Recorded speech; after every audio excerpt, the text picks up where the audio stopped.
Trump's new tariffs are killing Amazon sellers. But what if I told you this could actually be the single-handed best Amazon opportunity of the decade? Most sellers are panicking right now. But if you play your cards right, you can use this chaos, this moment to your advantage and ensure that one, you get more profitable than you've ever been before. And secondly, while the rest of the competition quits and runs away, you get ahead of the curve and you get significantly more market share. Let's dive into it. Trump just rolled out 104% tariffs on Chinese imports. That's obviously crazy. The whole world is freaking out. That being said, take a deep breath. It's going to be okay. I'll guide you through it. Okay, this isn't just happening with China. It's happening with Vietnam, India, Turkey, Cambodia. Pretty much any country in Asia will be impacted. So, when does this take effect? Right now. There's no grace period. There's no exceptions. There's no time to waste. If you have goods that are on a boat on the way to the US, they are impacted. When they get to customs, you will be taxed. If you are sourcing anywhere in Asia, this will affect your margins, your cash flow, and your long-term viability if, and yes, if you don't make crucial changes. So, what do tariffs actually mean? A tariff is a tax on goods. Essentially, the US government wants to ensure that less people are manufacturing abroad.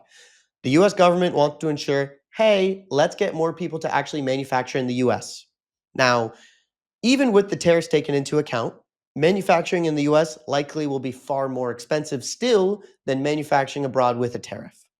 So, just to give a real life example, we have a client, their cost of goods sold is $20, right? This is not including the shipping cost, this is just the cost of the product. Now, when their product gets to customs, they will now have to pay another $20.80, meaning the total cost is now $40.80 before freight is taken into account. That's obviously a big problem.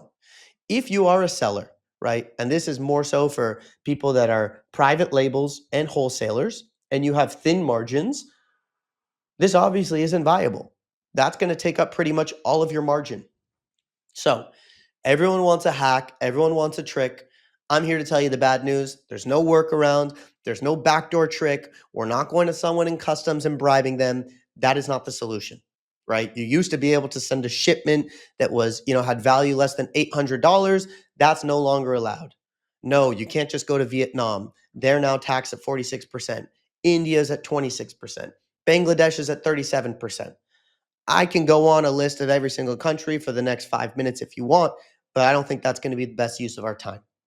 So, most Amazon sellers are panicking right now. They're freaking out, their margins are disappearing, and what's going to happen? A lot of them are going to leave. A lot of them are going to go bankrupt. A lot of them are going to decide we can no longer sell on Amazon, and that's okay. Now, that's obviously scary in the short term. If you have serious cash flow issues, that is a massive problem for your business. But, we work with brands like Ray-Bans, Mavi, Anchor, Brooklyn, and a lot of these brands are either public companies or they're doing tens or hundreds of millions of dollars. Now, we're under the belief it's okay to have a short-term loss for a long-term gain. And we really do view this as one of the single-handed greatest opportunities. Here's why. Okay, so think like a stock investor for a moment. Everyone knows buy when low, sell when high. But that's not how humans actually react because humans are irrational, right? Most people that buy stocks, when the price starts to go up, they start to freak out. Why didn't I buy more? And they suddenly buy more even though the stock is now at a peak. Then 3 months later, the stock crashes and they freak out. I'm losing all my money and they sell. Humans are irrational. And what I can tell you is stocks will always go back up. If you look at tariffs over the past 100 years, tariffs go up, tariffs go down. That's a cycle. It's a way of the world. Now, yes, these are more drastic tariffs than we've ever seen before. That being said, Americans are addicted to shopping. It would be detrimental to the US economy if these tariffs still existed in the next 5 years from now. Now, I don't know if they'll go away in 3 months, 6 months, 1 year, 2 years, but what I can promise you is tariffs will go down at some point in time. Now, At that point in time, most competitors will have quit by then. They will have left, they would have lost all of their organic ranking, and ideally, you're at a point where you have a significant market share, right? When all the competition is leaving, that is when it is our time to thrive. At that point in time, we will be left with reviews, with our rankings, and with a massive market share. And when tariffs go down, our product will be more profitable than ever because of all of the changes that we're going to talk about in a moment that we're going to implement as well. At that point in time, you will own your category. But let's not just talk about the emotional long term strategy. Let's talk about what you can do today. So, for starters, negotiate with your supplier. We don't want to panic. We don't want to ditch our supplier. We don't want to burn a bridge, right? The first thing to do is ask for a 50-50 split. If you have a manufacturer in China, explain to them, hey, this is really bad for our margins. We're not going to be able to continue to exist as a business. For example, let's say that we had a tariff that added $6. We need to ask for $3 off. Have them basically pay for $3 out of the cost of the product that you're buying. Now, most suppliers are aware of this situation and they're comfortable taking a short-term hit in order to preserve a long-term relationship. They might not give you 50%, but we haven't seen for our clients anyone that hasn't been able to get at least something when asking. Maybe it's 10%, 20%. That's a conversation you can have. That's a first step. Second, we need to look into modifying materials. You need to go to your manufacturer and you need to ask for a bill of materials. Why is this? Not all products are taxed at the same rate. 104% is the max tax in China. That being said, depending on the material, you will get a different tax bracket, right? So, for example, maybe changing from cotton to polyester will diminish your tax rate. Maybe moving from aluminum to steel will dramatically reduce the rate. Now, obviously, it's important that we don't get rid of the quality of our product. We still need to have a good product that meets our standards, but often there are tactful ways that we can change materials. Ask your manufacturer, hey, what are other brands in the US doing to reduce their duties? I promise you, this is all their clientele is talking to them about. They will have answers for you. Okay, next, we want to check if our supplier has a factory outside of China. A lot of Next, we want to check if our supplier has a factory outside of China. A lot of Chinese manufacturers have been preparing for this and have opened up shops in other countries. Ask them. Ask them if they're producing goods in other countries for any of their clients. Okay, so we want to follow the plus one strategy. What does that mean? We want to keep our Chinese manufacturer and we also need to get a backup manufacturer. Why do we want both? For starters, we don't know how long this whole thing is going to last. It could blow over in 2 weeks, and it would be really silly to ruin your relationship with your Chinese manufacturer and just suddenly leave if this blows over in a week, a month, 2 months, etc. So, when picking another country, there are a lot of factors to take into account. Cost is one of them when it comes to taxes, because every country is different. But we also need to take into account the infrastructure that they have in play.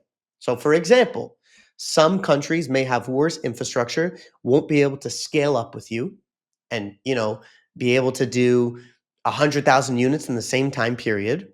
And also, they may have lower quality control in place, which long term will end up costing you. So, how do we go about figuring out two things? One, are we under the correct folder when it comes to tax bracket? And secondly, what the competition is doing, where they're manufacturing. We like to use a tool called ImportYeti. This is a free tool. And if you go to ImportYeti, what do you see? I'll take a random brand, right? Let's say we look at Nike. We can search Nike. Due to the fact that in the US, BOLs are required for every shipment that comes into a US port, and they are public documents, this is all information that is stored on the web that you can scrape via ImportYeti. In here, we can see, hey, in this time period that we are looking at of this year, There were 15,601 shipments that Nike sent out. Okay, let's look at more specific factors that are important. Let's say we're like, hey, we sell shirts similar to Nike. Let's see where their shirts are coming from. I can search shirt, get a description, and I can see, hey, they have a bunch of different manufacturers. They have a manufacturer in Vietnam, they have a manufacturer in Thailand, and they have a manufacturer in Vietnam. I can also see the HS codes that they are utilizing. From here, you can also see the exact supplier that they are using. Then you can Google this supplier, find their website, find them on Alibaba, reach out to them. Does that make sense? You're pretty quiet. Okay, cool. I'll move on. The point of this is basically to figure out, hey, if we are going to find that plus one manufacturer, let's see where the biggest brands are doing it. Now, some brands may have planned ahead. Others, you may only get this information 1-2 months out the gate. But it's important to be looking at every single week. I don't need to go through this slide. I already just explained this and how it works, what you need to do. Okay, the next, HTS codes. Now, the HTS code is basically the legal way to lower your cost immediately. An HTS is an harmonized tariff schedule. This is basically the way that the government classifies each product that enters the US. Every product gets a unique 10-digit number. So you can see here, if we go back to this Nike example, we can see all the HTS codes that they are going underneath, right? I click on this one over here. Not sure why this is taking so long to load. Let's try this again. There we go. Cool. So here we can see this is a product. So they had a bunch of different products within that container. While they did have shirts, they also had sports footwear, tennis shoes, right? From here, we can specifically see the big players, what HTS codes that they're using in order to ensure that we are using the correct ones. Now, many products can legally fit under multiple HTS codes. So it's not super simple. There's a gray area here. If you are using the wrong code, you may be paying 10 to 30% more in tariffs than you need to. Now, you don't have to guess your code. You can go to this site here, hts.usitc.gov, right? We can go to this right now, and you can search your product, and we can say footwear, and we can figure out all of the options for codes for us. You can also just ask your factory, and I'm sure they'll have guidance on if there is a better HTS code for you to utilize. Okay, it is really important to know your landed cost per country in order to figure out what next manufacturer you want to have as a plan B. Most sellers only look at the factory price, but that is one attribute that is important. There are many others that are a piece of the puzzle. What do I mean by that? Let's go to a landed cost calculator and I'll walk you through it. In here, we can really quickly see, hey, beforehand, our client had a 20% duty in their country. They were paying $4.05 when looking at their tax fee. Once it goes up to 104%, they are now paying $21.06, right? What's really important to understand is their landed cost went from $24.38 to $41.39. Now, that's a big hit. The numbers at the bottom here, we're not taking advertising into account. We're not taking any of our marketing aspects into account. We're just looking at the price of the product to our MSRP, right? Our sale price, and getting an understanding of what are the margins that we're dealing with. You can see for this client, they went from a 75% margin to a 58% margin. Now that's a big hit. That being said, it all depends on what your existing margin is, right? If you have a 10% margin, it's already razor thin, it's going to be a really difficult time. But if you're a bigger brand and you're basically saying, we're going to go from 75% margins to 58% margins, that is a short-term hit. But if you stick around till when the tariffs are gone, there will be far less competition than this moment in time. And down the line, I promise you, your margins are going to be higher than they ever were before. Why? Because you're going to be way less reliant on advertising and you will get significantly more organic visibility because you will be doubling down when everyone else is retreating. So, the next thing we can do is global expansion. Tariffs are only taking into account for goods that are being shipped into the US, right? If we are shipping from Canada, from Japan, from Germany, a bunch of other countries, we don't need to worry about these tariffs because these are US based tariffs. These tariffs only apply when the product goes through customs in the US. Now, this is also what I mean by planning ahead, right? If in a year from now these tariffs cease to exist, you will also have other markets that you are a big player in. Now, a lot of these markets, we can use the same product, the same images, the same branding, and in English speaking countries, the same SEO optimizations as well. Now, Amazon Canada, top contender of a market that we recommend getting into. Why? It's the easiest international market. Buying behavior in Canada, while every market is a little different, it is the most similar to the US. You can also use the North America remote fulfillment as a test trial. What is this? You can use your inventory that is in the US, launch your product in Canada, and see how it does. Once you actually have data at that point in time, we can then have our supplier ship inventory directly to Canada and start releasing products there. Next, Amazon UK. This is the largest English-speaking Amazon market outside of the US. It is significantly bigger than Canada, but due to the fact that you don't have that test trial and you need to go through VAT registration, it is a little more complicated. Now, the shipping costs, shipping to the UK as opposed to shipping to the US is more expensive. But if you take the new tariffs into account, it ends up actually being cheaper. If your product does well in the US, I can almost guarantee you it'll do well in the UK as well. Next, Amazon Germany and Europe. Germany is the number one market in Europe, which is why we're calling this one out. This is one of our favorite places to expand into. But it is a little bit of a difficult process to go through the legal registration. Unlike the US, it's not that simple to launch products on Amazon. There is a lot of legal bureaucracy that you need to go through. In here, it is the Pan EU FBA registration that you need to do. But this gives you the ability to access Spain, France, Italy, and the Netherlands all from one pool.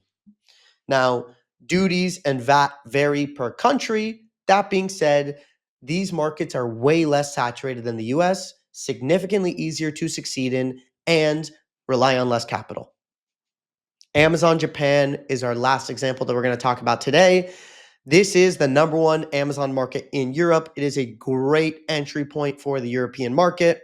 Same concept. You also need to go through the Pan EU FBA process.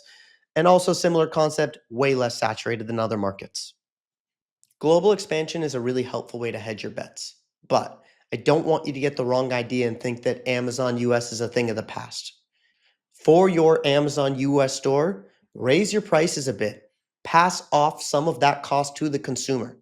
As long as you aren't a private labeler or a wholesaler and you have a unique product that is different from the competition, people will still buy your product. We're taking this one day at a time. Every single day, we're going to continue to get more and more news on tariffs. And don't worry, we'll hold your hand along the way. Stay safe, and we got this.